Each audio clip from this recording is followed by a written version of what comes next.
रावणचारी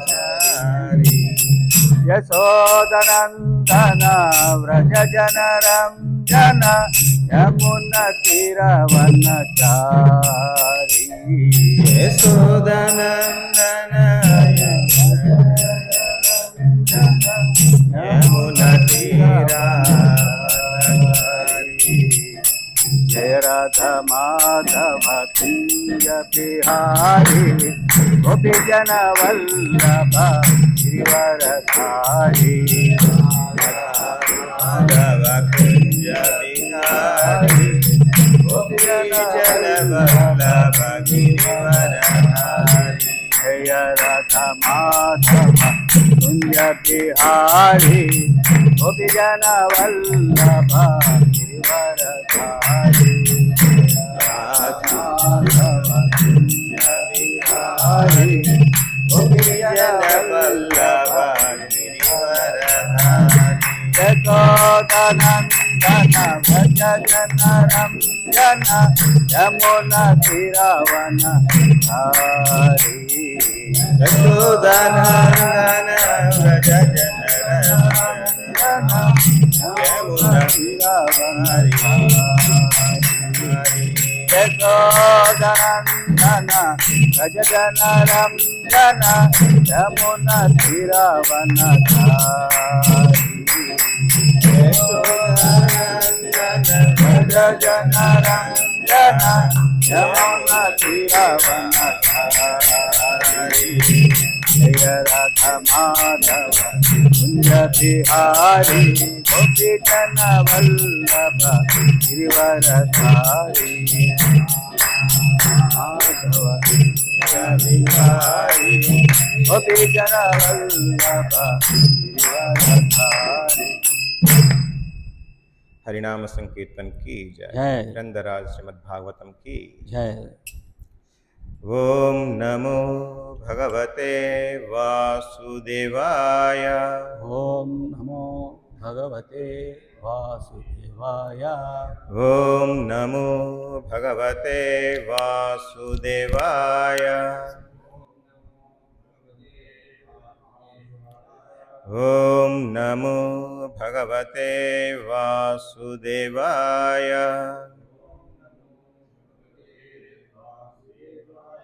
హరే కృష్ణ. మనం ఈరోజు శ్రీమద్ భాగవతం చతుర్థ స్కందంలోని 6వ అధ్యాయంలో ఉన్నాము. ఈ అధ్యాయంలో 8వ శ్లోకం నుంచి 22వ శ్లోకం వరకు చదువుతాం. 8వ శ్లోకానికి కొంచెం భాష్యం ఉంది, ఒక లైన్ భాష్యం. మిగతా తర్వాత 14 శ్లోకాలకు భాష్యం లేదు. అలాగా చివరిగా 22వ శ్లోకానికి భాష్యం ఉంది. హరే కృష్ణ.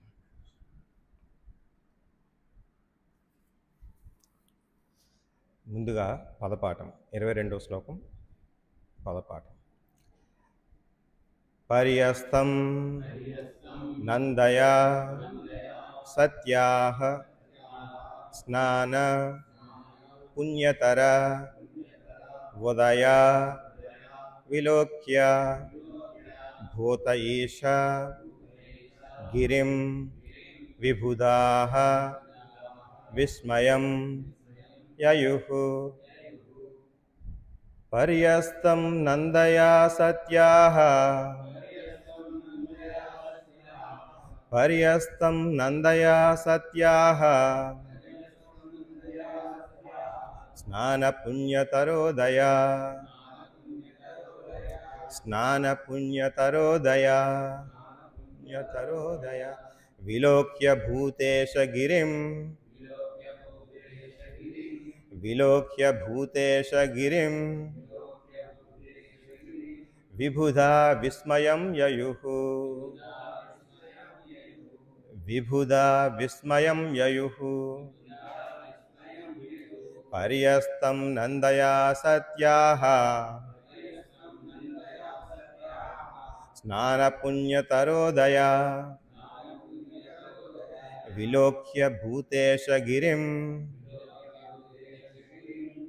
విబుధా విస్మయం యయుః.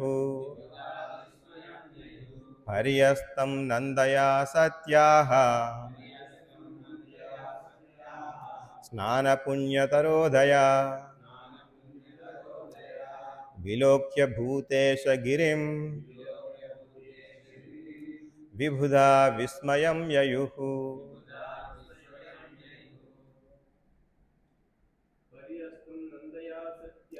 పర్యస్తం నందయా సత్యాః స్నానపుణ్యతరోదయా విలోక్య భూతేశ గిరిం విబుధా విస్మయం యయుః.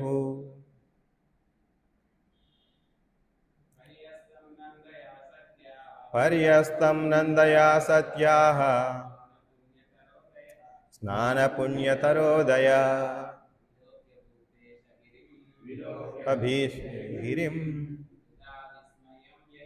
విబుధా విస్మయం యయుః.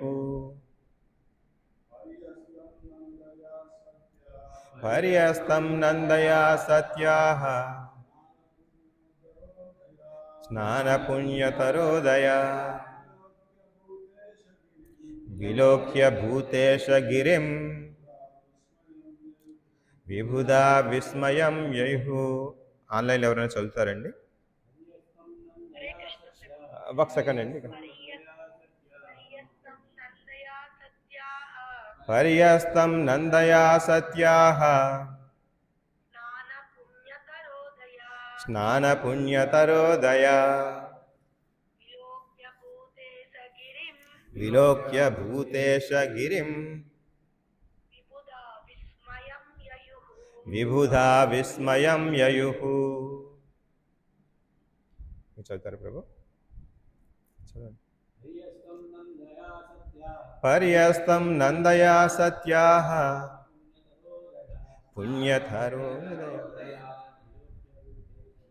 విలోక్య భూతేశ గిరిం విబుధా విస్మయం యయుః. ప్రతిపదార్థములు. పర్యస్తం చుట్టబడి, నందయ నందాచే, సత్యాః సతీదేవి సతీదేవి యొక్క, స్నానము వలన, పుణ్యతర విశేషముగా, సుగంధము కలిగిన, ఉదయ జలముతో, విలోక్య గాంచి, భూత ఈశ భూతేశుని అనగా భూతనాథుడగు శివుని, గిరిం పర్వతమును, విబుధా దేవతలు, విస్మయము యయుః చెందిరి. భాష్యము మరియు అనువాదము ఇచ్చినది శిలాప్రభుపాదులకు జయము జయము. భాష్యము అనువాదం ఫస్ట్గా. అచ్చట గల అలకానంద సరస్సునందు సతీదేవి మాడేది. అది విశేషముగా మంగళకరమైనది. దేవతలందరూ ఆ కైలాస పర్వత శోభను గాంచి అచ్చట గల ఐశ్వర్యమునకు అబ్బురపడిరి. భాష్యము. శ్రీ భాగవత చంద్రిక అను వ్యాఖ్యానమును అనుసరించి సతీదేవి స్నానమాడిన జలము గంగానదీ జలమే. అనగా గంగానది కైలాస పర్వతం మీదుగా ప్రవహించుచున్నది. గంగానది శివుని జటాజూటము నుండి ప్రవహించును కనుక ఈ వాక్యము నిస్సందేహముగా అంగీకరింపవచ్చును. గంగాజలము శివుని శిరముపై నిలిచి ఆ పిదప విశ్వమునందలి ఇతర భాగములకు ప్రవహించును కనుక సతీదేవి స్నానమాడిన పరిమళ భరితముగు జలము గంగాజలమే యొగుట నిజముగా సంభవమై ఉన్నది. నమో విష్ణుపాదాయ కృష్ణ ప్రేష్టాయ భూతలే శ్రీమతే భక్తి వికాస స్వామినితి నామిని. నమో విష్ణుపాదాయ కృష్ణ ప్రేష్టాయ భూతలే శ్రీమతే భక్తి వేదాంత స్వామినితి నామిని. నమస్తే సారస్వతే దేవే గౌరవాణి ప్రచారిణి నిర్విశేష శూన్యవాది పాశ్చాత్య దేశతారిణి. జయ శ్రీకృష్ణ చైతన్య ప్రభు నిత్యానంద శ్రీ అద్వైత గదాధర శ్రీవాసాది గౌర భక్త వృంద. హరే కృష్ణ కృష్ణ కృష్ణ హరే హరే, హరే రామ రామ రామ హరే హరే. మనము దీనికి ముందరున్నటువంటి భాష్యం లేని శ్లోకాలు చదువుదాం. ఎవరైనా ఈ పుస్తకం తీసుకుని మనం చదవచ్చు శ్లోకాలు. నేను అనువాదం చదవండి, మీరు అనువాదం, నేను శ్లోకాలు చదువుతాను. లేకపోతే ఆన్లైన్లో ఎవరైనా చదువుతారండి? మీకు పుస్తకం ఉందా ఎవరి దగ్గరైనా?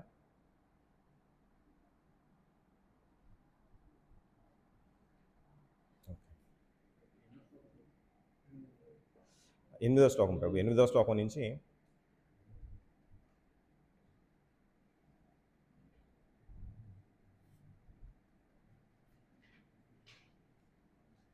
ఎనిమిదవ శ్లోకం చదువు. 4వ స్కందము 6వ అధ్యాయము 8వ శ్లోకం నుంచి నేను చదువుతాను. స ఇత్తమాదిశ్య సురానజస్తుతైః సమన్వితః పితృభిః సప్రజేశైః యయౌ స్వదిష్ణ్యాన్ నిలయం పురద్విషః కైలాస అద్రిపరవరం ప్రియ ప్రభోః. ఆ విధముగా అనువాదం నేను సరిగా అర్థం కాదు, వినిపించదేమో వారికి, నేను చదివేస్తాను.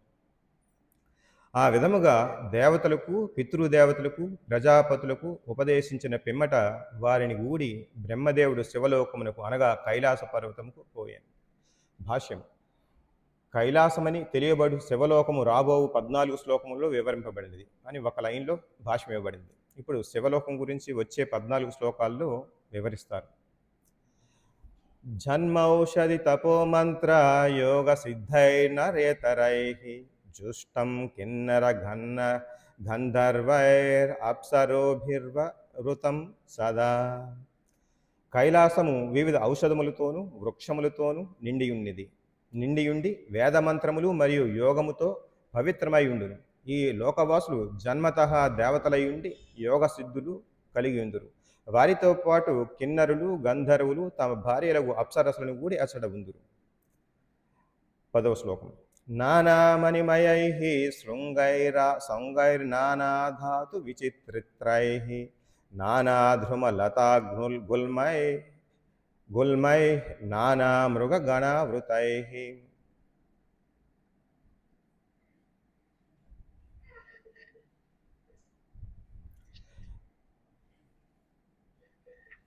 అనువాదం. కైలాసము నానావిధ మణి ధాతుభరితమైన శిఖరములతో నిండి పలు రకములైన వృక్షములతోనూ మొక్కలతోనూ పరివృత్తమై ఉండును. దాని శిఖరాగ్రము పలు రకములకు మృగగణములతో అలంకృతమై ఉండును. నానామల ప్రసవనైర్ నానా కందరసానుభిః రమణం విహరంతీనాం రమణైః సిద్ధయోషితాం. అచ్చడ పెక్కు జలపాతములు కలవు. దాని సుందరమగు గుహలయందు సౌందర్యవతులు సిద్ధపత్తులు గోచరింతురు. 12వ శ్లోకం. మయూరకేకాభిరుతం మదందాలివి మూర్ఛితం ప్లావితైరక్తకంఠానాం పూజితైశ్చ పతత్రిణాం. నెమళ్ళు లయబద్ధమగు కోతల చేతను తుమ్మెదల ఝుంకారము చేతను కైలాస పర్వతము నిండియుండును. కోకిలలు నిరంతరము గానము చేయుచుండగా ఇతర పక్షులు కలకలారావము చేయుచుండును. 13వ శ్లోకం. ఆహ్వాయంతమివోధ్యస్తైర్విజ్జాన్ కామదుఘ్రైర్దుర్ధమైః వ్రజంతమివ మాతంగైరుణంతమివ నిర్నరైః.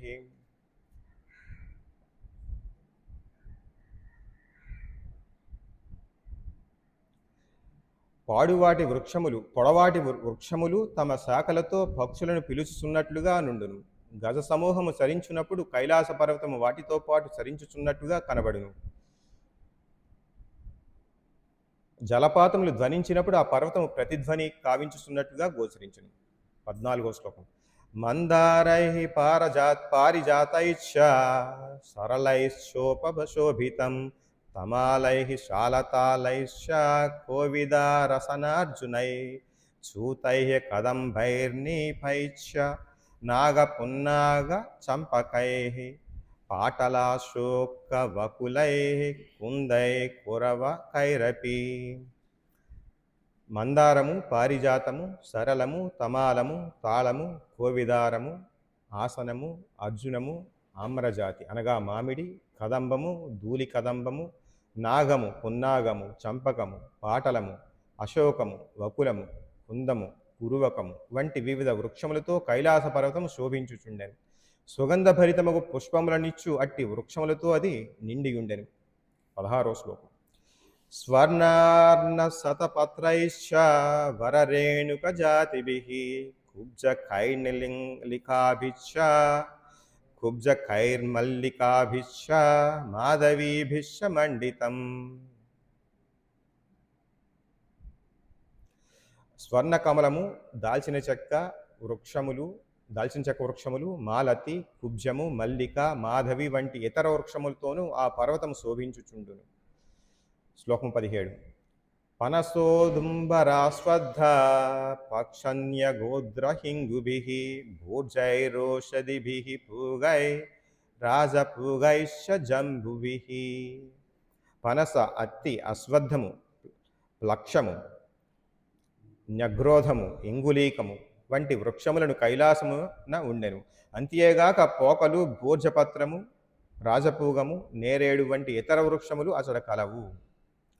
18వ శ్లోకం. ఖర్జూరామ్రాతకామ్రాధ్యై ప్రియాల మధుకేంగుదై ధ్రుమజాతిభిరన్యైశ్చ రాజితం వేణుకీచకై. ఖర్జూరము, మామిడి, ప్రియాల, మధుకము, ఇంగుదము వంటి వృక్షములను అచట కలవు. వాటితో పాటు వెదురు, సన్న వెదురు, ఇతర వెదురు జాతి వృక్షములతోనూ కైలాస పర్వతము ప్రాంతము శోభించుచుండెను. 19-20 శ్లోకం.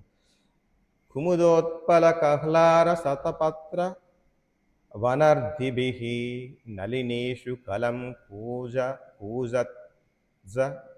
కూజద్ధగ బృందోపశోభితం మృగైః శాకామృగైః క్రోడైర్మృగేంద్రక్ష శల్యకైః గవహై సరభ్యైర్వ్యాఘ్రైరుభిః మహిషాదిభిః. కుముదము, ఉత్పలము, శతపత్రము వంటి వివిధ రకముల కలువులు కూడా అచ్చుకున్నాయి. ఆ అరణ్యము సుశోభితముగు ఉద్యానవనము వలె గోచరించగా సరస్సులు పలు రకములకు పక్షులతో నిండి ఉండెను.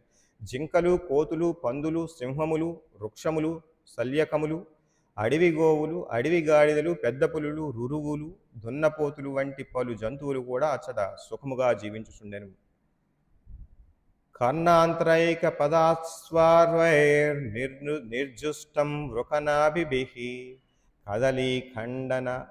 కదలీఖండ సంవృద్ధ నళినీ పులిన శ్రియం. కర్ణాంతరము, ఏకపాదము, ఆశ్వాస్యము, వృకము, కస్తూరి మృగము, కస్తూరిని దాల్చినది వంటి పలు రకములకు జింకలు అచ్చట ఉండెను. ఈ మృగములేగాక పెక్కు అరటి చెట్లు సరోవర తటములను శోభింపచేయుచుండెను. ఈరోజు శ్లోకం. పర్యస్తం నందయా సత్యాః స్నానపుణ్యతరోదయ విలోక్య భూతేశ గిరిం విబుధా విస్మయం యయుః. అంటే అచ్చట గల అలకానంద సరస్సునందు సతీదేవి స్నానమాడేది. అది విశేషముగా మంగళకరమైనది. దేవతలందరూ ఆ కైలాస పర్వత శోభను గాంచి అచ్చట గల ఐశ్వర్యమునకు అబ్బురుపడేది. హరే కృష్ణ. ఇక్కడ 8వ శ్లోకంలో చెప్పబడింది, ఏం చెప్పబడింది? ఈ దేవతలందరూ కూడా ఈ దక్షయజ్ఞం విధ్వంసం తర్వాత ఈ దేవతలందరూ కూడా ఈ వీరభద్రుని చేత హింసించబడి దెబ్బలు తిని శారీరకంగా బాగా దెబ్బలు తిని పారిపోయినప్పుడు ఎక్కడికి చేరారు? వీళ్ళందరూ కూడా వెళ్ళి బ్రహ్మదేవుని వద్దకు వెళ్ళారు. బ్రహ్మలోకానికి వెళ్ళి బ్రహ్మదేవుని మొరబెట్టుకున్నారు. మేము ఇటువంటి అపరాధం చేశాం. శివుణ్ణి నిందిస్తుంటే అక్కడ దక్షుడు నిందించాడు. దక్షుడు శివుని నిందించాడు. ఆ సమయంలో మేము అక్కడ సభాసదులుగా ఉన్నాము. అక్కడ వీరభద్రుని యొక్క కోపానికి మేము అందరూ గురయ్యాము. మాకు ఈ దెబ్బలు తగిలి అని చెప్పు. కానీ అప్పుడు బ్రహ్మదేవుడు ఏం చెప్తాడు? మీరు చాలా పెద్ద అపరాధం చేశారు. శివుని వంటి గొప్ప భక్తునికి చేయరానటువంటి అపరాధం చేశారు. కాబట్టి ఇక శివుడు చాలా అశుతోషుడు, గొప్ప భక్తుడు కాబట్టి ఆయన్నే వెళ్ళి మనం మొరబెట్టుకోవాలి. ఆయన్నే క్షమాపణ కోరుకోవాలి. మీరందరూ కూడా ఆయన క్షమాపణ కోరు. ఆయన గొప్ప భక్తుడు, క్షమాదయ కలిగిన వాడు, అశుతోషుడు కాబట్టి మీరు వెళ్ళి ఈ విషయాన్ని చెప్పి అక్కడ క్షమ కోరాలని చెప్పేసి చెప్తారు.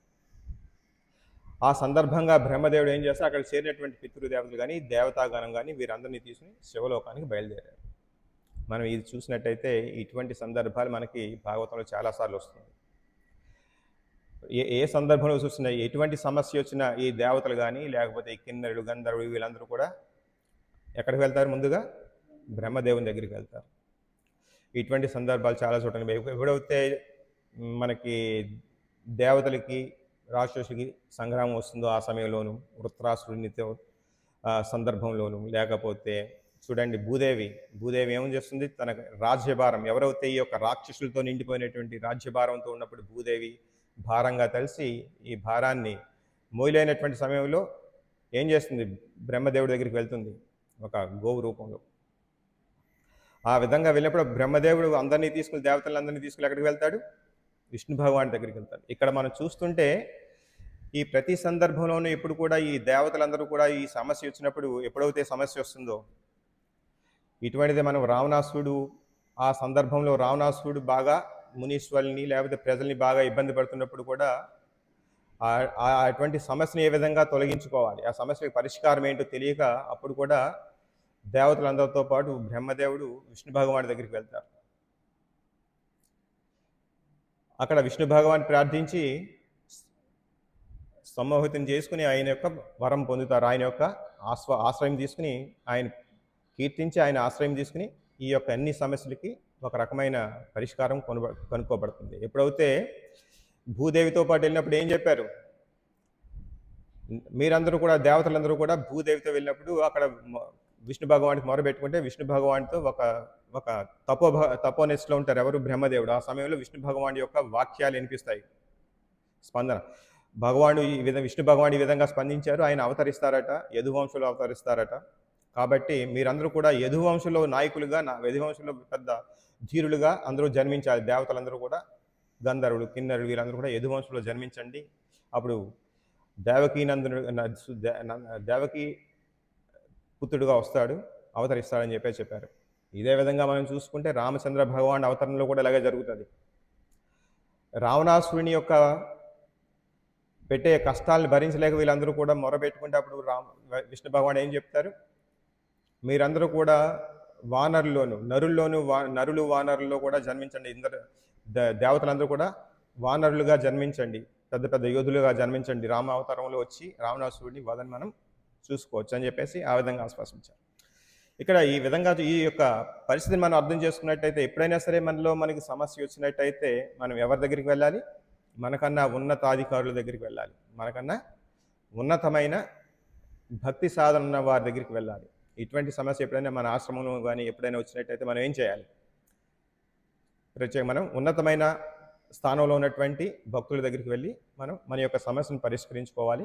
ఈ విధంగా ఒక విధానాన్ని బ్రహ్మదేవుడు అందరికీ చూపించాడు. ఇక్కడ ఏదో గర్వంగా బ్రహ్మదేవుడు కూడా అధిపతే కదా, నాయకుడే కదా, ప్రతి విషయానికి సమస్యను నేను పరిష్కరిస్తాను అనకుండా ఈయన మొత్తం అందరినీ తోడుకొని ఎక్కడికి వెళ్ళారు, విష్ణు భగవాన్ దగ్గరికి వెళ్ళారు సమస్య పరిష్కారం కోసం. ఇదే విధంగా మనం కూడా ఎటువంటి సమస్యలు ఉన్నా సరే మనం దాన్ని జటిలం చేసుకోకుండా పెద్దల వద్దకు తీసుకెళ్ళి వారి యొక్క సలహాని తీసుకుని మనం పరిష్కరించుకోవాలని చెప్పేసి చెబుతుంది. చూడండి, ఈ రోజు విషయంలో మనకు ఏమర్థమవుతుంది, బ్రహ్మదేవుడు అక్కడికి వెళ్ళారు, తీసుకుని వీళ్ళందరూ దేవతలందరినీ తీసుకుని ఎక్కడికి వెళ్ళారు, శివుడి దగ్గరికి వెళ్ళారు. జనరల్గా ఇప్పుడు ఎక్కడికి వెళ్తారు, విష్ణు భగవాన్ దగ్గర. ఈరోజు ఎక్కడికి వెళ్ళారు, శివుడి దగ్గరికి వెళ్ళారు. ఇక్కడ దీన్ని బట్టి మనం ఏం అర్థం చేసుకోవాలి, చూడండి ఇటువంటి సంఘటన ఇంకోసారి జరుగుతుంది. ఎప్పుడైతే దుర్వాస మహర్షికి అంబరీష మహారాజుకి ఒక సందర్భంలో దుర్వాస మహర్షి ఎప్పుడైతే శపిస్తారో, ఏదైనా ఒక కేశాన్ని తీసి ఒక పెద్ద బ్రహ్మరాక్షసుని సృష్టించి దానితో అంబరీష మహర్షి శిక్షించమని చెప్తే సుదర్శనుడు స్వయంగా వచ్చి అంబరీషునికి రక్షణగా ఉంటారు. ఎప్పుడైతే సుదర్శను వస్తాడో ఆ బ్రహ్మరాక్షసి పారిపోతుంది. ఆ యొక్క భయంతో దుర్వాస మహర్షి ఏం చేస్తారు, మొత్తం ముల్లోకాలు తిరుగుతుంటారు రక్షణ కోసం. ముందుగా బ్రహ్మదేవుడి దగ్గరికి వెళ్తారు, తర్వాత శివుని దగ్గరికి వెళ్తారు.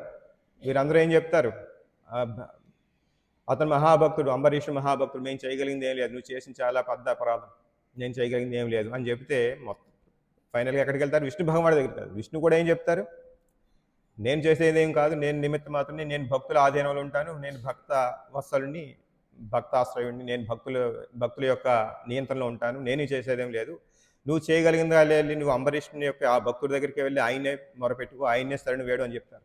దీన్ని బట్టి మనకు అర్థమవుతుంది ఏంటంటే, ఎప్పుడైతే విష్ణు భగవాన్ని భక్తులకి ఏదైనా అన్యాయం జరిగితే, ఏదైనా జరిగితే ఆ భక్తుడే ఆ భక్తునే శరణు వేడాలి.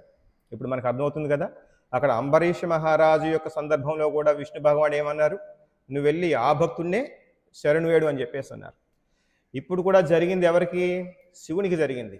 శివునిని అవమానించారు అందరూ కూడా. ఇక్కడ దేవతలందరూ కూడా ఎవరిని అవమానించారు, శివుడు అన్నారు. శివుడు ఎవరు, విష్ణువులో కల్లా, విష్ణు భక్తుల్లో కల్లా ప్రథముడు. వైష్ణవానం శంభు అంటారు. శంభు విష్ణు భక్తుల్లో ప్రథముడు. ఆయన్ని అవమానించినప్పుడు ఇప్పుడు విష్ణు మాత్రం ఏం చేస్తారు, ఆయన భక్తులకు అవమానిస్తే విష్ణువు ఏం చేయడు, విష్ణువుకి ఏం సమస్య చెప్పడు, ఆయన సమస్య పరిష్కారం అవుతుంది. ఏం చేయాలి అప్పుడు, డైరెక్ట్గా ఆ యొక్క శివుని దగ్గరికే వెళ్ళి మనం శరణు వేడాలి. దీన్ని బట్టి మనకు అర్థమవుతుంది ఏంటంటే, అంబరీష్ మహర్షి శివుని యొక్క సంఘటనలో చూస్తుంటే ఎవరైనా భక్తులకి, వైష్ణవ భక్తులకి ఏదైనా అపరాధం జరిగితే మనం వారినే శరణు వేడాలి అని చెప్పేసి అర్థమవుతుంది. కాబట్టి ఇక్కడ మనలో మనకి భక్తులు కానీ ఎవరికైనా మధ్య ఏమైనా ఇటువంటి సంక్లిష్ట సమస్యలు ఏర్పడినట్టయితే వారిని మాత్రమే వెళ్ళి మనం శరణు వేడాలి. వారికి మనం పాదాభివందనాలు చేసి వారికి తప్పుని క్షమించమని మనం కోరుకోవాలి. ఈ విధంగా మాత్రమే మనం చేసినట్టు అపరాధం తొలగిపోతుంది. లేకపోతే భగవంతుడికి మన మీద కూడా కోపంగానే ఉంటాడు. అదే జనరల్గా ఇప్పుడు కూడా ఏ సమస్య వచ్చినా దేవతల మధ్య కానీ ఇటువంటి వారి మధ్య ఎటువంటి సమస్య వచ్చినా వారిలో వారు పరిష్కరించుకుని, లేకపోతే అధిష్టానానికి వెళ్ళి పరిష్కారం కనుక్కోవాలి. అంతేగాని మనము అక్కడికి ఎవరికి వాళ్ళు నాయకులు వారి సలహాలను తీసేసుకుని అలా చేయకుండా అధిష్టానం దగ్గరికి వెళ్ళి చేయాలి. ఇక్కడ కూడా బ్రహ్మదేవుడు కూడా ఒక విధమైన విధానాన్ని మనకి తెలియపరిచారు. ఈ యొక్క ఆ విధానంతో పాటు ఆయన ఎప్పుడైతే శివుని వద్దకు వెళ్ళారో ఆ విధానాన్ని బట్టి. ఇంకొకటి, ఆ బ్రహ్మదేవుడు కూడా చాలా గొప్ప వ్యక్తే. అంత మాత్రం నేనే పెద్ద నాయకుడిని, నేనే పరిష్కరించేద్దారని చెప్పేసి ఆయన ఏం తలుచుకోలేదు. ఖచ్చితంగా అధిష్టానానికి వెళ్ళారు. మనం కూడా అటువంటి పద్ధతిని పాటించాలని చెప్పేసి మనకి తెలియబడుతుంది. అలాగా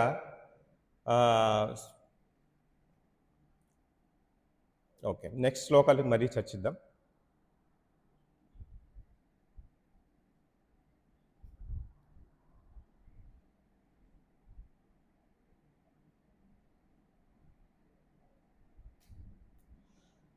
ఇక్కడ తర్వాత కైలాస పర్వతాన్ని వర్ణన మొదలైంది. వర్ణిస్తూ మొదలుపెట్టారు. తర్వాత 14 శ్లోకాలు వర్ణించారు. అక్కడ అనేక రకాల చెట్లు ఉన్నాయని, మొక్కలు ఉన్నాయని, పూలవనాలు ఉన్నాయని, లేకపోతే పక్షులు, జంతువులు అవి చాలా ఆనందంగా ఉన్నాయని చెప్పారు. అక్కడ సెలయేళ్ళు ఉన్నాయని చెప్పేసి అన్నారు. అక్కడ కైలాస పర్వతం మీద ఏనుగులు లాంటి పెద్ద బృందాలు ఉన్నాయని, ఏనుగు బృందాలు అటువంటివన్నీ ఉన్నాయని, అవన్నీ కదులుతుంటే కైలాసమే కదులుతున్నట్టుగాను వర్ణించారు. అక్కడ సుగంధభరితమైన పూల మొక్కలు ఉన్నాయని చెప్పేసి అన్నారు. ఈ విధంగా చూస్తే కైలాసము చాలా విలాసవంతంగాను రత్నాలతో పొదగబడి ఉన్నట్లుగా కనిపిస్తుంది. అలాగే ఎప్పుడు కూడా అక్కడ ఎందుకు కైలాస పర్వతం ఇంత విలాసవంతంగా ఉంది, వైభవపేతంగా ఉంది, అక్కడ భక్తుడు నివసిస్తున్నాడు. అక్కడ ప్రశాంతంగా ఉంది కాబట్టి మునీశ్వరులు, యోగులు, వారందరూ కూడా, సిద్ధులందరూ కూడా తపోనిష్టలు ఉంటారు, అక్కడ ఉంటుంటారు. గంధర్వులు, కిన్నరులు వీరందరూ కూడా అక్కడికి ఈ తీర్థానికి వచ్చినట్టుగా వస్తూ ఉంటారు. అక్కడ ఈ పూలవనాలు ఇటువంటివన్నీ కూడా ఏ విధంగా ఉన్నాయి, సహజంగానే ప్రకృతి సిద్ధంగానే ఆహ్లాదంగా ఉన్నాయి. అక్కడ చూడండి, ఇక్కడ మనం పార్కులు మెయింటైన్ చేయాలంటే ఖచ్చితంగా చాలా కష్టపడాలి. వాటికి డ్రిప్ ఇరిగేషన్ అని, అక్కడికి వెళ్ళిన వెంటనే మనకి ఏం కనిపిస్తుంది, మొక్కలు ఉంటాయి, వాడిపోతున్నట్టు ఉంటాయి, వాటికి డ్రిప్ ఇరిగేషన్ వెళ్ళిన వెంటనే మనకి ఈ టెక్నాలజీ కనిపిస్తుంటుంది అక్కడ అలా కాదు. అవన్నీ కూడా సహజ సిద్ధంగానే ఆహ్లాదంగా ఉన్నాయి, అన్నీ కూడా సంతుష్టిగా ఉన్నాయి. ఇక్కడ ఎప్పుడైతే మనము ఇటువంటి ఆహ్లాదకరమైన వనాలు అవి చూసినట్టయితే మనకి ఏం గుర్తు రావాలి, భగవంతుడి యొక్క శోభ గుర్తు రావాలి. ఇక్కడ మనకి భగవద్గీతలో 10వ శ్లోకం కనిపిస్తుంది. ఏ విధంగా చెప్పారంటే, ఇక్కడ 10వ శ్లోకంలో 10వ అధ్యాయంలో 10వ అధ్యాయం భగవద్గీత 41వ శ్లోకం. యద్విద్విభూతిమత్సత్వం శ్రీమదూర్జితమేవ వా తత్తేదా ఏవాగచ్చత్వం మమ తేజోంస సంభవం తత్తేవావగచ్చత్వం మమ తేజోంస సంభవం అంటే, సంపన్నములు, సుందరములు, వైభవోపేతములు అగు సమస్త సృష్టి విస్తారములు నా తేజోంశం నుండి మాత్రమే సంభవించినట్లుగా ఎరుగు. అంటే ఏదైనా సరే తేజోవంతంగాను, సంపన్నవంతంగాను, ఈ విధంగా వైభవోపేతంగా ఉన్నదంటే అక్కడ భగవంతుడి యొక్క సృష్టి విస్తారం అనేది తేజోవంశములని చెప్పేసి చెప్పుకోవాలి. చూడండి, మన భగవంతుడు చెప్తారు, నీటిలో ఉన్నటువంటి రుచిని నేనంటారు. రసోహమప్సు కౌంతేయ అంటే నీటిలో ఉన్నటువంటి రుచిని నేనంటారు. భూమిలో ఉన్నటువంటి వాసన నేను, గంధాన్ని నేనంటారు. ఈ విధంగా అంటే మనం ఈ ప్రపంచం మీద ఏ వస్తువు చూసినా సరే దానితో భగవంతుడికి సందర్భం ఉన్నట్టుగా మనం సంబంధించి ఉన్నట్టుగా గ్రహించగలగాలి. ఈ విధంగా ఎప్పుడైతే మనం సూర్యోదయం చూస్తామో అది సూర్య భగవానుడు ఎవరు? భగవంతుని యొక్క దేహకాంతి, తేజస్సు ద్వారా వచ్చినటువంటి ఒక కిరణం అని చెప్పేసి మనం గ్రహించాలి. అదే చంద్రుడు, అది కూడా చల్లని కిరణం, భగవంతుడి దగ్గర నుంచి వచ్చినటువంటి చల్లని కిరణం అని, ఏదైతే వేడి కలిగించే కిరణంగా మనం గ్రహించగలి. ఇదంతా కూడా భగవంతుడి యొక్క తేజస్సు, దేహ తేజస్సు నుంచి వచ్చినటువంటిదిగా మనం భావించాలి. ఆ విధంగా చూస్తే ఈ భౌతిక ప్రపంచంలో ప్రతి దానిలో కూడా భగవంతుని చూడొచ్చు. అలాగే ఇక్కడ శివుడు లాంటి భక్తులు ఎక్కడుంటే అక్కడ ఈ యొక్క కైలాసం కూడా పెద్ద తీర్థంలా తయారైంది. కైలాస ధామం అయింది. అది ఉద్యానవనం కాదు. అది అక్కడ మృగాలు ఉన్నటువంటి అరణ్యం కాదు. అది మణి ఖచ్చితమైనటువంటి భవనాలతో నిండినటువంటి మోడర్నైజ్డ్ బిల్డింగ్లు కాదు అవేమీ. అక్కడ ఉన్నటువంటి అంతా ఏంటి? కైలాస ధామం. అది ఎందుకు ధామం అయింది? అక్కడ శివుడు ఉన్నాడు కాబట్టి. శివుడు భక్తుడు, విష్ణు భక్తుడు.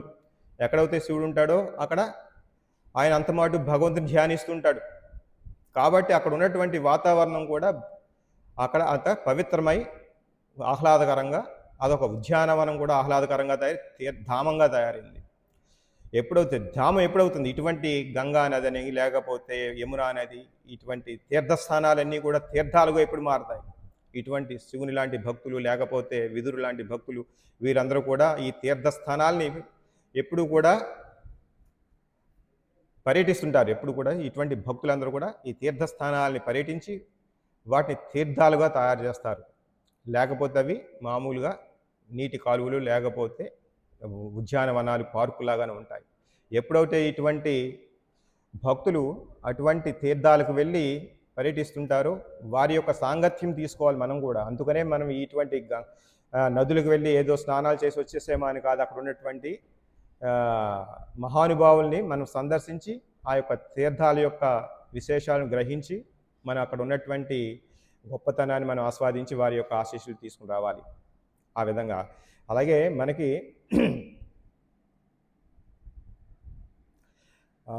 శ్రీమద్ భాగవతం 1వ స్కందంలో 13వ అధ్యాయంలో 10వ శ్లోకంలో ఈ విధంగా చెప్పబడింది. భవద్విధా భాగవత తీర్థభూతాః స్వయం విభో తీర్థీ కుర్వంతి తీర్థాని స్వాంతహస్తేన గదాభృత. అంటే హే ప్రభు, అంటే ఎవరిని వివరిస్తున్నాడు? విదురునితో సంభాషణ అన్నది. మీ వంటి భక్తులు స్వయంగా తీర్థ స్వరూపులై ఉన్నారు. హృదయమునందు భగవాను నిలుపుకుని ఉండేది కారణమున మీరు సర్వ ప్రదేశములను తీర్థస్థానములుగా మార్చివేస్తారు. అంటే ఇక్కడ భగవంతుడు ఎవరి హృదయాల్లో ఉంటారు? భక్తుల హృదయాల్లో ఉంటారు. అందరి హృదయాలు పరమాత్మ రూపంలో ఉన్నా కానీ స్వయంగా భగవంతుడే కృష్ణ భగవానుడే అందరి రూపంలో ఉంటారు. భక్తుల హృదయాల్లో ఉంటారు. లేకపోతే క్షీరోదక సాయి విష్ణు రూపంలో ఉంటారు. భక్తుల హృదయంలో స్వయంగా భగవానుడే ఉంటారు. అంటే భక్తుల నియంత్రణ ఎవరి చేతిలో ఉంటుంది? స్వయంగా కృష్ణ భగవాన్ చేతిలో ఉంటుంది. ఇటువంటి భక్తులు ఈ ప్రతి భౌతిక విషయాన్ని కూడా భగవంతుని సంబంధంతో చూస్తారు. ఏది విడిగా చూడరు. వారికి ఏది కూడా జడ పదార్థంగా కనిపించదు. ఇదేది కూడా భౌతిక విషయాలన్నీ కూడా భౌతిక ఆనందం కోసం ఉన్నాయని కానీ వాళ్ళు అనుకోరు.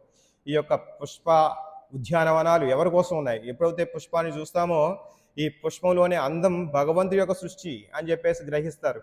ఈ యొక్క పుష్పాలు ఎవరి సేవ కోసం ఉన్నాయి? భగవంతుడి సేవ కోసం ఉన్నాయని చెప్పేసి ఆలోచిస్తారు. అదే భౌతిక ఆసక్తి కలిగిన వాడు వెంటనే ఏమనుకుంటాడు? ఈ పుష్పాలను ఏ విధంగా అనుభవించాలనుకుంటాడు. చూస్తుంటాం ఇది భౌతిక ప్రపంచంలో ఈ పుష్పాలు ఏమవుతాయి? ఎవరి కొప్పులోకి వెళ్ళిపోతాయి, లేకపోతే ఎవరి మనసు మీద నలిగిపోతుంటాయి. కానీ భక్తుడు ఆ విధంగా ఆలోచించి ఖచ్చితంగా ఇవి భగవంతుడి సేవలో ఉపయోగించాలి అని చెప్పేసి అనుకుంటాం. అందుకనే అక్కడ కైలాసంలో ఉన్నటువంటి ఆ ఉద్యానవనాలకు అంతా కూడా చాలా ప్రశాంతతతో పవిత్రంగా ఉన్నాయని చెప్పేసి మనకి తెలియబడుతుంది. అక్కడ అందుకనే గంధర్వులు కిన్నెరులు వారందరూ వస్తే అక్కడికి వస్తుంటారు, తీర్థానికి వచ్చినట్టుగా వస్తుంటారు అని చెప్పేసి తెలియబడింది. అక్కడ నెమలు లాంటివి పక్షులన్నీ కూడా చాలా ఆహ్లాదకరంగా ఉన్నాయి, ఎప్పుడు వాటి కోతలు వినిపిస్తూ ఉంటాయి. ఎందుకని అక్కడ భక్తులు ఉన్నారు, ఇదంతా కూడా భగవంతుని యొక్క ప్రీత్యర్థం అక్కడ అవన్నీ ఉన్నాయని చెప్పేసి చెప్తున్నారు. అక్కడ రత్నాలు మాణిక్యాలు కూడా ఎందుకని అక్కడ ఆ వైభవం, అక్కడ భగవంతుని యొక్క వైభవభోగం తెలియపరచడానికి ఉన్నాయి అవి. అది ఎవరి ఆనందానికి కోసం కాదు, భగవంతుడి యొక్క వైభవం కోసం ఉన్నాయి. ఈ విధంగా భక్తులు ప్రతి విషయాన్ని కూడా, అంటే భక్తులు చూసేది ఏంటంటే ప్రతి ఒక్కరు కూడా భగవంతునిలో ఉన్నట్టుగా చూస్తారు, అలాగే ప్రతి ఒక్కరిలో కూడా భగవంతుడు ఉన్నట్టుగా గ్రహిస్తారు. విదురు లాంటి మహాభక్తులు, అందుకనే వారిలో భగవంతుడు ఉంటారు. వారు ఎక్కడికైనా వెళ్ళినట్టయితే ఆయా ప్రదేశాలను వారు పవిత్రీకరిస్తుంటారు. అందుకనే అటువంటి ప్రదేశాలన్నీ తీర్థాలుగా మారుతుంటాయి. ఈ విధంగా మనం కైలాస పర్వతాన్ని మనం వర్ణించారు. ఆ కైలాస పర్వతం పెద్ద ధామం, అది తీర్థంగా ఉంది, ఈ యొక్క వైభవోపేతంగా ఉన్నదని చెప్పేసి ఈ 14 అధ్యాయాల్లో చెప్పబడింది, 14 శ్లోకాల్లో. ఇంకా చివరిగా ఈరోజు 22వ శ్లోకంలో ఏం చెప్తున్నారు?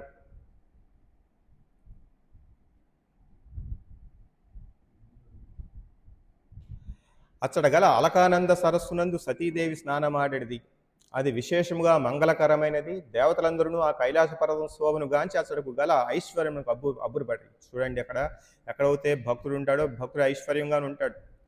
చూడండి, ఇక్కడ ఎప్పుడు కూడా శివుడు ఎప్పుడు కూడా ఈ ఐశ్వర్యాన్ని ఆస్వాదించాలని ఎప్పుడు అనుకోలేదు. ఆయన ఎప్పుడు కూడా ధ్యానంలో ఉన్నారు, భగవంతుడి ధ్యానంలో ఉన్నారు. అదే వేరే భౌతిక ఆసక్తి కలిగిన వారు, దక్షిణ లాంటి వారు ఏమనుకుంటారు? మొత్తం అందరూ కూడా నన్ను గౌరవించాలి, వీరందరూ కూడా దేవతలు, కానీ వీరందరూ కూడా చిన్న పెద్ద లేదు, భక్తుడు లేకపోతే అభక్తుడు అటువంటిది ఏం లేదు. అటువంటి ఎదుటి వారి యొక్క స్థాయిని కూడా తెలుసుకోకుండా అందరూ నన్ను గౌరవించాలని చెప్పేసి అహంభావం చూపించాడు దక్షుడు. అక్కడ శివుని లాంటి భక్తుని కూడా, భక్తుడి మీద ఈర్ష్యంతో బాగా కలహ చెందాడు బాగా ఎవరు?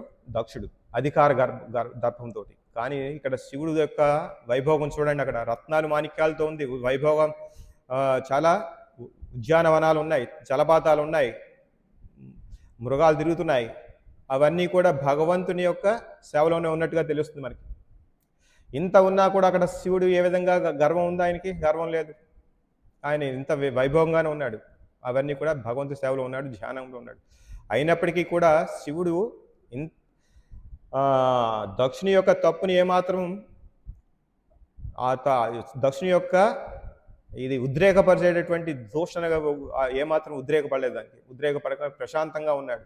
దీన్ని బట్టి మనకు అర్థమవుతుంది శివుడు ఎంత ప్రశాంతతో పవిత్రతో మనసుతో ఉండి ఉన్నాడు. అంటే దానికి అది ఎలా సాధ్యమైంది? అతనికి ఎప్పుడు కూడా గౌరవం, నన్ను అందరూ గౌరవించాలి, నేను గొప్ప వ్యక్తిని, నేను గొప్ప భక్తుడిని, లేదా గొప్ప అధికారంలో ఉన్నాను అని ఎప్పుడు అనుకోలేదు. చూడండి, ఈ దేవతలందరూ కూడా భగవంతుడి దగ్గర, శివుని దగ్గరికి వెళ్ళారంటే ఏంటి? దేవతలందరూ కూడా వారి బిడ్డలు, శివుని పార్వతుల యొక్క బిడ్డలు కాబట్టి వీరందరూ వారి దగ్గరికి వెళ్ళి శరణు వేడారు. తప్పు జరిగిపోయింది, మమ్మల్ని శరణు వేడమని చెప్పేసి అన్నారు. అప్పుడు శివుని ప్రసన్నం చేసుకోవడానికి వీరందరూ కూడా అక్కడికి వెళ్ళారన్నమాట. ఈ విధంగా చూస్తుంటే చూడండి, అక్కడ ఇలాగే మనం చూడొచ్చు, కుబేరుడు కూడా చాలా ధనవంతుడు. ఎప్పుడు కూడా ఆ ధనాన్ని అనుభవించాలని, లేకపోతే గొప్పగా గర్వంగా ఉండాలని ఎప్పుడు భక్తుడు సేవకుడుగాలని ఉంటాడు. ఈ విధంగా ఎప్పుడు కూడా మనకు ఐశ్వర్యాలు లేకపోతే వైభోగం ఎంత ఉన్నా సరే భగవంతుని సేవలో ఉపయోగించాలి అని చెప్పేసి గర్వం లేకుండా, అధికారం ఉన్నా సరే గర్వం లేకుండా భగవంతుని సేవలో ఉంటాడు, వాడు నిజంగా భక్తుడు అని చెప్పేసి అర్థమవుతుంది అన్నమాట. ఇక్కడ ఈ అలకానంద సరస్సునందు సతీదేవి స్నానమాడింది అని చెప్పేసి అన్నారు. సతీదేవి సాక్షాత్తు అది అలకానంద, అదేమన్నారు? గంగా నదీ జలం అన్నారు. ఆ గంగా నదీ జలం ఏ విధంగా వచ్చింది? గంగా నది విష్ణు పాదాల నుంచి జనించిందని చెప్పేసి అంటారు. ఎప్పుడైతే వామన భగవానుగా వస్తారు, వామన భగవానుగా వచ్చి ఈ యొక్క భూమి ఆకాశాలను ఒక అడుగుతో ఆయన కొలుస్తారు. ఒక అడుగుతో లెక్కపెట్టినప్పుడు ఈ ఆకాశం చివరికి వెళ్ళినప్పుడు ఏమవుతుంది? ఈ యొక్క వామన భగవాన్ యొక్క బొటన వేలు ఈ బ్రహ్మాండం చివర అంచుని చీల్చి పైనుంచి కొద్దిగా నీరు కారుతుంది. నెక్స్ట్ ఆ నీరు భగవంతుని పాదాన్ని కడిగిందని చెప్పేసి అంటున్నారు. అదే కాకుండా అక్కడ బ్రహ్మదేవుడు కూడా ఎప్పుడైతే ఈ పాదం బ్రహ్మలోకానికి దాటి ఇలా పైకి వెళ్తూ ఉంటుందో బ్రహ్మపాదం అది చూసి బ్రహ్మదేవుడు తన కమండలంతో నీరుతో దేవుని యొక్క బ్రహ్మదేటి వామన భగవాన్ పాదాన్ని అభిషేకం చేస్తారు, పాదాలు కడుగుతారు. ఈ యొక్క నీరే ఈ కైలాసం వచ్చింది అంటే ఆ నీరునే గంగా నది అంటారు. అప్పుడు ఆ గంగని భూలోకానికి ఎవరు తీసుకొచ్చారు? భగీరథుడు ఎందుకు తీసుకొచ్చారు? సగర వంశీయులు. సగర్ అంటే వాళ్ళ యొక్క సగర మహారాజు అశ్వమేధ యాగం చేస్తుంటే ఆ అశ్వాన్ని ఎవరో కట్టేస్తే అది ఈ కపిల భగవానుడి పక్కన కట్టేస్తుంటే కపిల భగవానుడే చేశారని సగర కుమారులు 60,000 మంది అక్కడికి వెళితే అక్కడ ఈ కపిల భగవానుడే చేశాడని చెప్పేసి కోపంతో ఉంటే ఆ యొక్క ఎప్పుడైతే మనసులో అనుకున్నారో అప్పుడే కపిల భగవానుడి నుంచి వచ్చిన తేజస్సు వీళ్ళందరూ భస్మం అయిపోయారు. మరి వారందరూ చనిపోయారు కదా, వారందరినీ తీసుకురమ్మని సగర్ మహారాజు అతని యొక్క పుత్రుల్ని మనవల్ని పుత్రులు ట్రై చేస్తారు తీసుకురావడానికి, అంతా వెతుకుతారు, ఎక్కడ కనిపించకపోతే అప్పుడు వారి చేయలేకపోతే వారి తరం తర్వాత ఇంకో తరం వస్తుంది దిలీపుడు అని చెప్పేసి, తర్వాత మొత్తానికి చివరిగా భగీరథుడు అది మనవడు తరంలో నుంచి సగర మహారాజు యొక్క మనవడు తరం లేదా ముని మనవడు తరము భగీరథుడు మొత్తానికి ఈ చాలా తపస్సు చేసి ఆ గంగాదేవిని మళ్ళీ భూమి మీదకి తీసుకువస్తారు. ఆ భూమి మీద తీసుకొచ్చిన అందుకనే గంగాదేవికి ఏమని పేరు వస్తుంది? భాగీరథి అంటారు. అలాగే మధ్యలో ఎప్పుడో జాహ్నవి అని కూడా అంటారు. జాహ్నవి అని పేరు ఎందుకు వస్తుంది? జహును అనే ఋషి ఏదో తన యజ్ఞాలు చేస్తుంటే యజ్ఞవాటిని ముంచేసుకెళ్ళిపోతుందని కోపంతో గంగానదిని అంతా కూడా స్వాహా చేసేస్తారు ఆయన. మళ్ళీ ఆయన ప్రార్థిస్తే ఇంత కష్టపడి గంగానదిని తీసుకొచ్చాను, మళ్ళీ నా పితృలు ఎవరు కూడా ఇంకా ఉద్ధరింపబడలేదు అని చెప్పేసి ఆయన్ని మొక్కుకుంటే ఆయన మళ్ళీ వదులుతారు. అంటే ఆయన నోటి ద్వారా వచ్చిన జాహ్నవి అని చెప్పేసి అంటారు. ఈ విధంగా ఇదంతా కూడా మనకి ఆ గంగాదేవి భూమి మీదకి రావాలంటే ఆ యొక్క తాకిడికి భూదేవి తట్టుకోగలదా అని చెప్పేసి అనుకుంటే ఏం చేయాలంటే అప్పుడు శివుడు తన జటాజూటంతో బంధిస్తారన్నమాట. అప్పుడు ఆ జటాజూటంతో ఉన్నప్పుడు ఆ శివుడు మనకి గంగాని ఎప్పుడు కూడా వదులుతూ ఉంటారన్నమాట మనకు. ఆ శివుడు కూడా ఎప్పుడైతే ఈ వామన భగవానుడి యొక్క పాదాలను కడిగి వస్తుందో ఆ భక్తుడుగా శివుడు విష్ణు భగవాన్ భక్తుడుగా దాన్ని తల మీద ధరిస్తాడు. అలాగే ఈ యొక్క గంగాదేవి ఒత్తిడిని తట్టుకోవడానికి వేరే ఉపాయం లేక కూడా తన జటాజూటంలో బంధిస్తారు. ఆ విధంగా ఆయన కూడా గొప్ప భక్తుడిగా వినయంగా ఆ గంగాదేవిని ధరిస్తారు. ఆ విధంగా మనం చూసినట్టయితే ఈ అలకానంద అనే నదిలో కూడా స్నానమాడింది సతీదేవి అని చెప్పేసి చెబుతున్నారు.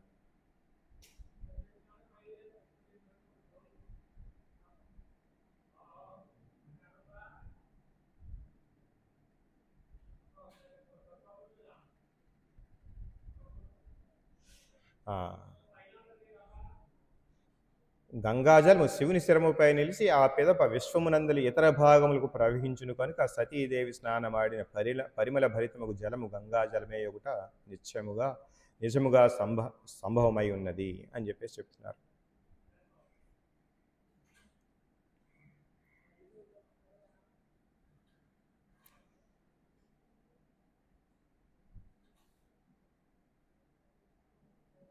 అంటే ఇక్కడ మనము శివుడు చూడండి పైకి మనకి ఎలా విధంగా కనిపిస్తాడు?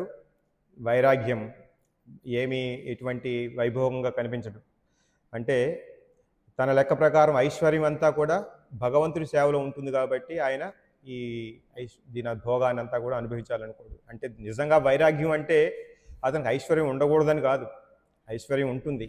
ఆ ఐశ్వర్యాన్ని తన భోగం కోసం ఉన్నదని కాకుండా భగవంతుడి సేవలో ఉపయోగించడమే వైరాగ్యం. అంతేగాని పేదరికంలో మగ్గిపోమని కానీ, వైరాగ్యం అంటే పేదరికంలో మగ్గిపోవడం ఏం కాదు. మీకున్నటువంటి శక్తిని కానీ ఐశ్వర్యాన్ని కానీ భగవంతుడి సేవలో ఉపయోగించాలి. ఇది నా యొక్క భోగం కోసం కాదు, ఇది భగవంతుడి యొక్క అనుగ్రహం ద్వారా నాకు దొరికింది కాబట్టి అనుకోవాలి. అంతేగాని కేవలం పేదరికంలో మగ్గిపోవాలనేం కాదు. అందుకనే ఇప్పుడు దేవతలందరూ కూడా ఎంత ఐశ్వర్యవంతంగా ఉంటారు, ఎంత భోగవంతంగా ఉంటారు, విలాసవంతంగా ఉంటారు, అయినప్పటికీ వారు భగవంతుని యొక్క సేవకులు. వైరాగ్యంగా ఉండటమే దాని అర్థం. వైరాగ్యం అంటే భిక్షకుడిగానే ఉండాలని ఏం లేదు. ఐశ్వర్యవంతుడు కూడా వైరాగ్యంతో ఉండొచ్చు. మనకు కనిపించలేదా జనక మహారాజు, అలాగే అంబరీష మహారాజు, యుధిష్ఠుడు కూడా ఎప్పుడైతే మనకి వీరు రాజ్యం కూడా పరిపాలించి ఎప్పుడైతే వారికి వానప్రస్థానికి వెళ్ళాలనుకున్నారో మొత్తం అంతా వదిలేసి వెళ్ళిపోయారు. అలాగే అదే భోగించాలనుకున్న వారైతే అక్కడే ఉంటారు. ఇప్పుడు మన రాజకీయ నాయకులను చూస్తుంటే ముసలోళ్ళు అయిపోయినా, గుడ్డోళ్ళు అయిపోయినా, లేకపోతే కాళ్ళు ఊడిపోయినా నేను అదే కుర్చీకి అంటి పెట్టుకుంటానని కదలరు వాళ్ళు. గుడ్డి వాళ్ళు ఉంటారు, కుంటి వాళ్ళు ఉంటారు, లేకపోతే ప్రతిదీ కూడా ఎంత ముసలివాడు అయిపోయినా సరే వాడు రిటైర్ అవడు, నాకు అదే కావాలనుకుంటారు. వాళ్ళు ఏమనుకుంటున్నట్టు లెక్క ఈ యొక్క అధికారాన్ని అనుభవించాలనుకుంటున్నారు, అధికారాన్ని దుర్వినియోగం చేస్తున్నారు. ఈ అధికారం రక్షణ కోసం ఉండాలి, ప్రజల రక్షణ కోసం ఉండాలి. ఎవరైనా ముఖ్యమంత్రినో మంత్రినో లేకపోతే పెద్ద నాయకుడిని చేశారంటే ఆ అధికారం వాడిని అనుభవించడానికి కాదు, వాడు దాన్ని దుర్వినియోగం చేయడం కోసం కాదు. ఆ అధికారం ప్రజల రక్షణ కోసం ఇచ్చారని బాధ్యతగా తీసుకోవాలి. ఇక్కడ బాధ్యత కన్నా ఎప్పుడు కూడా వీరందరూ కూడా సేవ చేస్తాను అధికారానికి వస్తారు, తర్వాత నెత్తికెక్కి కూర్చుంటారు. ఇది అనుభవించడం, అది దుర్మార్గం అనమాట. అది అధికార దర్పం, అది దక్షిణ యొక్క ప్రాతినిధ్యం వహిస్తున్నారు వాళ్ళందరూ కూడా. ఆ విధంగా కాదు. ఇక్కడ భౌతిక ప్రపంచంలో ప్రతి విషయాన్ని కూడా ఎవరైతే భగవంతుడి సేవలో ఉపయోగించగలరో వారే భక్తులు అని చెప్పేసి తెలుస్తుంది. ఈ విధంగా వైరాగ్య భావంతో ఉండాలని చెప్పేసి శివుడు అదే భావంతో గొప్ప భక్తుడిగా, దయ కలిగిన వాడిగా ఈ యొక్క ఐశ్వర్యాన్ని అంతా కూడా ఆయన అందుబాటులో ఉందని చెప్పేసి చెప్తున్నారు.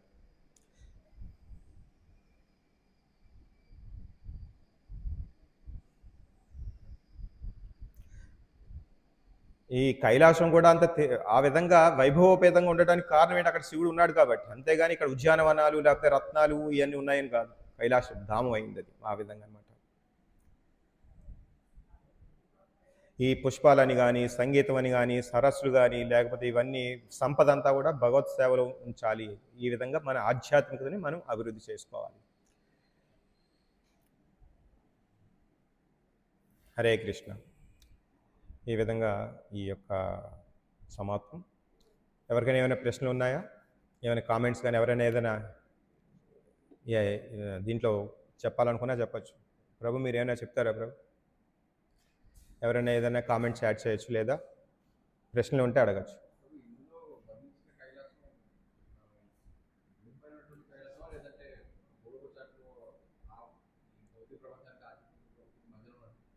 ఇది భూమిపైన ఉన్నటువంటిది అని అనుకోవాలి. ఎక్కడ మనకి హిమాలయ పర్వతాల్లో కైలాసం ఉంటుంది కదా,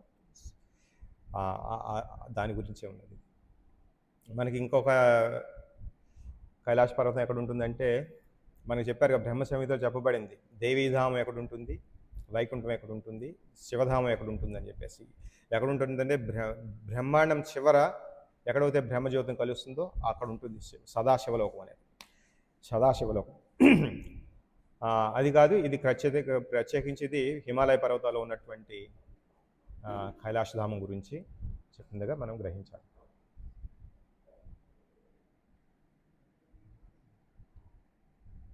హరే కృష్ణ. ఓకే, ఇంకెవరికి ప్రశ్నలు కానీ ఏమైనా కామెంట్స్ కానీ లేకపోతే ఇంతటితో ముగిద్దాం. గ్రంథరా శ్రీమద్భాగవతం కీ జై. వాంఛాకల్పతరుభ్యశ్చ కృపా సింధుభ్యేవ చ పతితానాం పావనేభ్యో వైష్ణవేభ్యో నమో నమః. హరే కృష్ణ.